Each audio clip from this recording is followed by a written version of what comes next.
devait mettre le peuple en contact pour que les gens ne disent pas que ce sont des choses que vous vous êtes fabriquées, manufacturées par vous-même. Et les conducteurs, et les serviteurs, et les peuples soient connectés directement pour que personne ait une raison valable devant Dieu. Jusqu'à quand clocherez-vous des deux côtés? S'il y avait Dieu, allez à lui. Si réellement nous reconnaissons que Frère Franck est un serviteur de Dieu,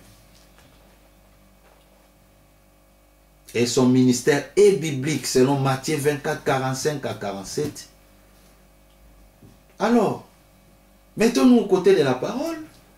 Parce que quand il écrit des lettres circulaires, des traités, il dit toujours agissant de la part de Dieu. Si nous reconnaissons la parole qu'il prêche est vraie, frère, alignons-nous derrière les programmes imposés aujourd'hui. Ce n'est pas une raison de commencer à se faire des polémiques, des mots, des discussions, d'essayer de se défendre, ou bien de voir ceux qui sont déjà, ils ont déjà emboîté les pas, ils veulent amener tout le monde à devenir, je ne sais pas quoi. Frère, si la chose, les autres n'ont pas encore saisi, frère, Philippiens, le chapitre 3, 15, 16, comme des hommes faits, des hommes spirituels. On peut lire ça quand même. Philippiens chapitre 3. Parce que je ne vais pas vous lire beaucoup pour ne point vous faire fatiguer. Mais c'est nécessaire, j'ai beaucoup aussi parlé. Lisons, parce qu'on tend déjà vers la fin. Philippiens chapitre 3.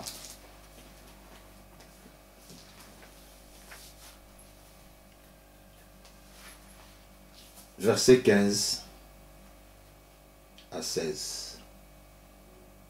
Nous tous donc qui sommes parfaits, ayons cette même pensée. Et si vous êtes en quelque point d'un avis contraire, Dieu vous éclairera aussi là-dessus. Seulement, écoutez bien, au point que nous sommes parvenus, marchons des mêmes pas. Est-ce que les prédications des mercredis, les prédications des samedis, les prédications des dimanches, les lives de Krefeld, les lives des Zurich, pourraient nous diviser vraiment? Pourraient être un sujet de polémique inutile parmi des serviteurs? Non. Au point où nous sommes parvenus, marchons des mêmes pas.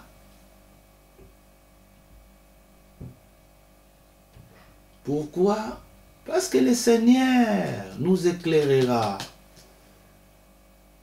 Ceux qui ne voyaient pas encore clair, ils le verront et ils donneront gloire à Dieu. Ceux qui ont vu bien avant, ils ont vu clair, ils ne diront pas, frère, toi, vous n'écoutez pas. On vous disait, mais vous avez montré des tétitesses. Vous voyez maintenant, vous nous donnez, on donne raison à la parole. Jusqu'à quand clocherons-nous des deux côtés? Si Yahvé est Dieu, allons vers lui. Si Baal est Dieu, allez vers Baal. Large est le chemin. C'est celui qui mène à la mort, qui mène à la perdition.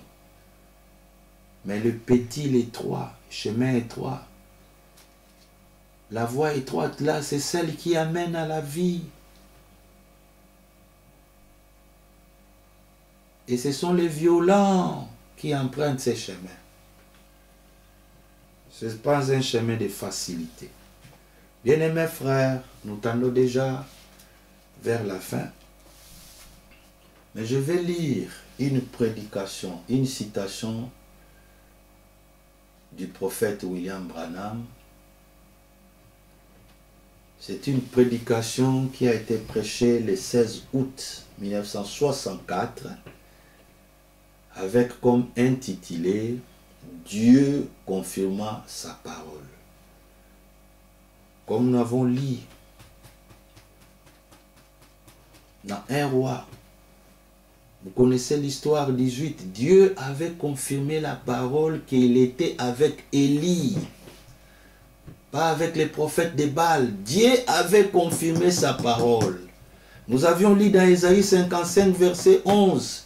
La parole ne peut jamais rentrer sans pourtant amener le résultat. Dieu confirme toujours sa parole. Et Dieu honore les porteurs de la parole. Dieu confirma sa parole. Une prédication prêchée le 16 août 1964 au Branham Tabernacle Jeffersonville, Indiana, aux États-Unis. Je suis dans le paragraphe 61. Et de patience avec moi que j'arrive pour qu'on lise ensemble. En relation avec ce qui se fait maintenant, des confusions que nous voyons. Paragraphe 61. L'homme de Dieu dit, il peut arriver que les chrétiens très fermes et des très braves gens, vous voyez que ces chrétiens ne sont pas superficiels, mais ils ont la fermeté. Ils sont braves.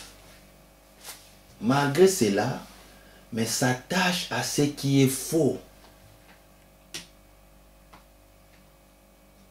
Pensant que cela est juste. Vous voyez que les gens sont dans les polémiques des mots, ils veulent défendre, ils veulent montrer, mais ils s'attachent à ce qui est faux. Mais ils sont braves, ils sont fermes. Ils prêchent la vraie parole, mais ils sont attachés à une chose fausse. C'est-à-dire quoi? Ils ont zappé la diapason de marcher à l'initiation de ce que Dieu est en train de faire maintenant.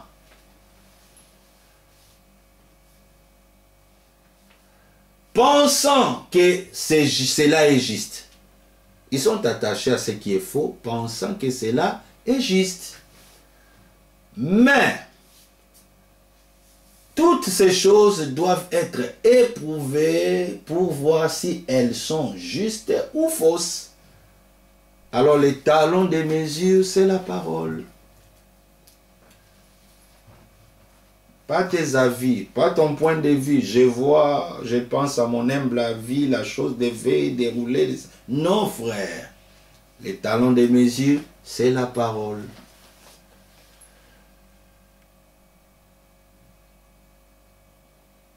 Et c'est notre devoir à nous tous. Ici, et les croyants, et les croyantes, et les fidèles, c'est le devoir à nous tous de ramener toutes choses à la base de la parole. Puisque nous nous attendons à aller au ciel lorsque Jésus reviendra. Et c'est le devoir des pasteurs, des conducteurs, des responsables. Ils ont ces devoirs, ils sont dans cette obligation d'attacher les peuples à marcher à l'émission de ce que Dieu est en train de faire maintenant. Quelle est la volonté de Dieu maintenant dans ces messages bibliques du temps de la fin? Marcher à l'émission au programme imposé par Dieu aujourd'hui, chaque mercredi, chaque samedi et chaque dimanche matin. Oubliez vos horaires, frères. Si vous voulez être dans les choses vraies, prenez votre horaire, impliquez cela, insérez cela dans ce que Dieu est en train de faire aujourd'hui, alors nous serons dans le vrai. Parce qu'on peut penser que nous faisons des choses vraies, mais nous sommes attachés à des choses fausses, pensant que c'est juste. Je rappelle encore, je suis en train de lire Dieu confirma sa parole, le paragraphe 61.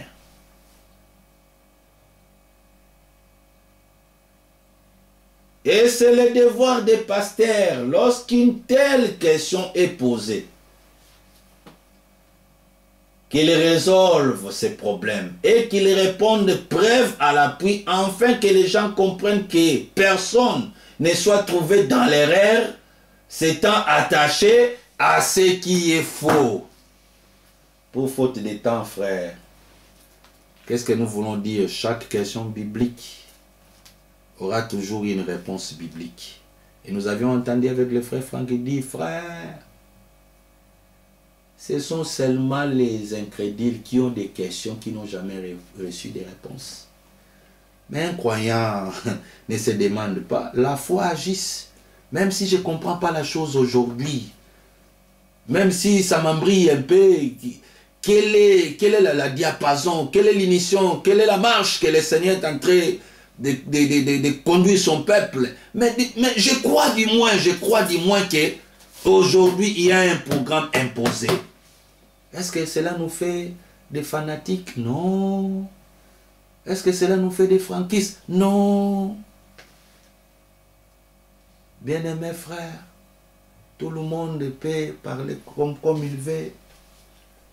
Vous avez changé vos assemblées à des cinémas. Peu importe, frère.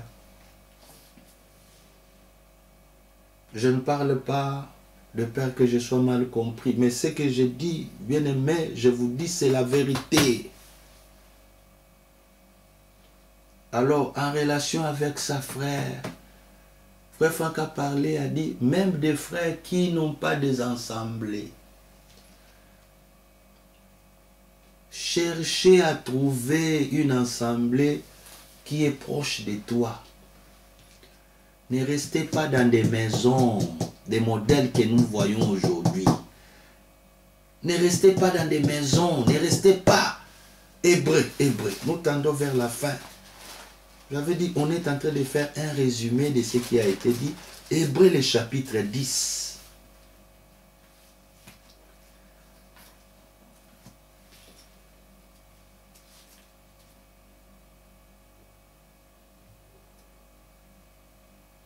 Versets 24 à 25. Le frère avait lu verset 23, mais pour gagner le temps, nous lisons versets 24 à 25. Veillons les uns les autres.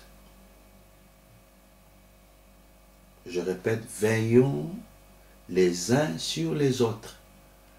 Pas chercher à mettre des pièges, pas à mettre des pots de bananes, pas chercher comment le frère va s'écrouler,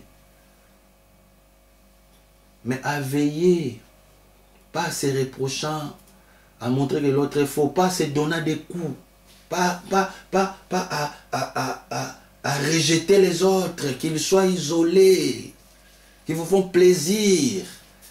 Peut-être parce qu'ils ne voient pas des choses comme vous. Non, frère. L'Écriture dit veillez les uns sur les autres pour nous exciter à la charité, à l'amour et aux bonnes œuvres. Il dit maintenant le verset 25, n'abandonnez pas notre assemblée, n'abandonnez pas, comme cela est la coutume de quelques-uns, mais exhortons-nous réciproquement, et cela d'autant plus que vous voyez s'approcher les jours. Il dit, les frères qui vivent dans des endroits où il n'y a pas des assemblées locales, cherchez un endroit là où il y a des frères. Rapprochez-vous les uns les autres. Dans la communion, travaillez ensemble. Mais qu'est-ce que nous voulons voir aujourd'hui? Chacun veut avoir sa petite cuisine, son petit groupe à côté. Et il veut aussi qu'on lui compte comme un conducteur. Mais quand tu regardes les frères, mais il y a déjà des frères à côté. Non, ils ne veulent pas. Parce qu'il voulait aussi son nom soit cité parmi les frères. Et tu verras, frère, pour savoir que c'est un opportuniste, frère, il peut venir même parmi vous. Tout ça. Mais frère, ce n'est plus le temps. Mais moi, je ne veux pas parler. Écoutez ce que l'homme de Dieu, et Wade Franck a dit dans cette prédication, et peut-être par là, nous allons en finir. Écoutez ce que l'homme de Dieu avait dit dans cette prédication.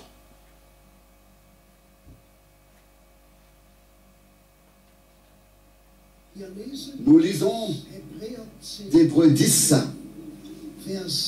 versets 23 à 25. Hébreux 10, versets 23 à 25. Je lis le verset 23. Restons inébranlablement attachés à la profession de l'espérance, car celui qui a fait la promesse est fidèle. Amen. Nous pouvons dire Amen à cela. Amen. Tenir fermement à la conviction que Dieu est fidèle et que sa parole est fidèle à nous qui lui avons donné la foi, qui entendons sa parole et l'écoutons en sa présence. Notre Seigneur n'a-t-il pas fait cette promesse?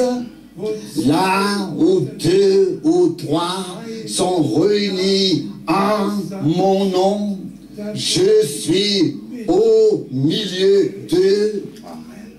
Et là où il est, là est la sainteté. Là où il est, là est le respect et la crainte. Et nous sommes réunis dans la crainte et le respect devant la face de Dieu, écoutant la parole du Seigneur et remerciant Dieu de nous parler. S'il te plaît. Le verset 24. Et veillons aussi les uns sur les autres pour nous inciter mutuellement à l'amour et aux bonnes œuvres. C'est là aussi une parole sérieuse. Veillons les uns sur les autres. Servons-nous les uns les autres. Et si nécessaire, rappelons-nous à l'ordre. Exhortons-nous les uns les autres, de sorte que nous voulions vraiment atteindre le but, non seulement seul, mais aussi avec nos frères et avec nos sœurs. Amen. Consolez-vous donc les uns les autres, édifiez-vous les uns les autres, et si nécessaire, faites quelques remarques afin que nous puissions mieux servir notre Seigneur et vivre de manière agréable à Dieu. Veillons les uns sur les autres, non pas avec des critiques, mais de tout notre cœur. Amen. Est-ce que nous tenons à ce que non seulement moi, mais aussi mon frère, ma soeur, nous tous atteignons le but? Est-ce que nous tenons à cela, sincèrement? S'il te plaît, lisons maintenant le verset 25.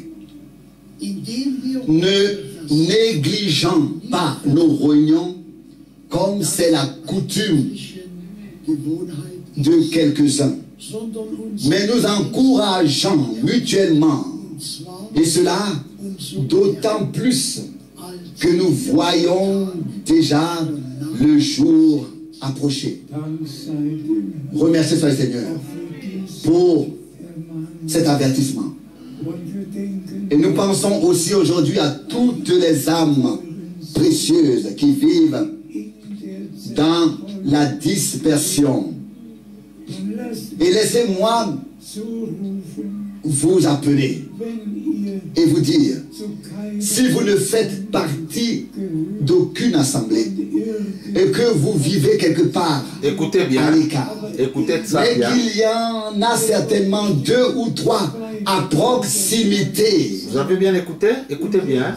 vous pourrez vous réunir, écouter la parole ensemble et aussi prier ensemble.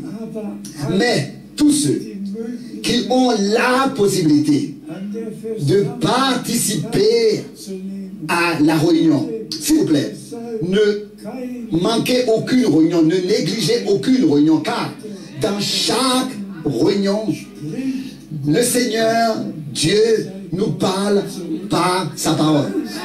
Il y a avertissement, exhortation, édification, il y a tout, l'enseignement, tout est dans chaque rassemblement.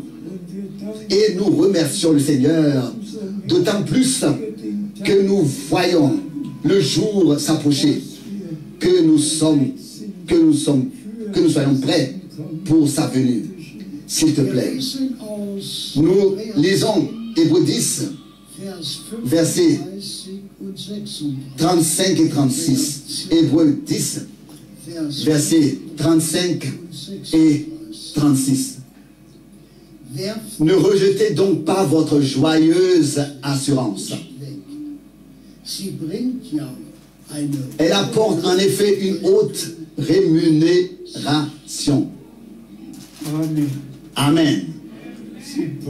Elle apporte une grande récompense, rémunération. Cela aura valu la peine de croire au Seigneur, d'accepter les promesses pour ce temps.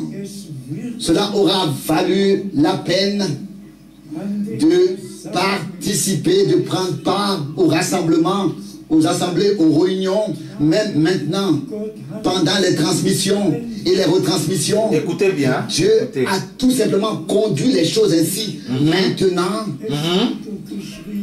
qu'il y ait les retransmissions. Dieu a conduit des choses comme ça. Si la promesse tarde à venir, vous voulez qu'on dise que c'est ainsi dit le Seigneur. Oh là là. Elle ne manquera pas d'arriver. Habakkuk 2, verset 3. Donc, quand nous pensons que Paul et Pierre ont déjà écrit au sujet du retour, on peut s'arrêter là, faute de temps, mais vous avez cela, vous pouvez écouter, réécouter combien de fois que vous voulez. Bien-aimés frères, j'avais voulu que nous puissions nous-mêmes entendre. Aussi longtemps nous avions encore des retransmissions. Frère, de telles paroles, les gens restent sourds, muets, aveugles. Bon, que Dieu nous aide. Je pense que nous pourrons lire ce que le frère lisait là. Nous pourrons relire ça, Hébreux 10, 35. N'abandonnez donc pas votre assurance à laquelle est attachée une grande rémunération. Car vous avez besoin de persévérance. Qu'enfin, qu'après avoir accompli la volonté de Dieu, vous obtenez ce qui vous a été promis. Verset 37, encore un peu de temps, celui qui doit venir viendra et ne tardera pas. Le frère a mentionné Habakkuk chapitre 2, verset 3. Car la prophétie marche vers son terme, si elle tarde, attends-la, elle s'accomplira certainement. Verset 38, et mon juste vivra par la foi. Mais s'il se retire, mon âme ne prend pas plaisir de lui. Nous ne sommes pas de ceux qui se retirent pour se perdre, mais de ceux qui ont la foi pour sauver leur âme. Bien-aimés, que le Seigneur nous bénisse richement. Nous sommes à la fin de notre résumé. Comme j'avais dit auparavant, nous ne pourrons pas être capables de tout répéter. Nous avons pris de grandes lignes, juste pour aller dans la continuation, dans le même esprit que l'homme de Dieu, le serviteur fidèle et prudent, avait apporté.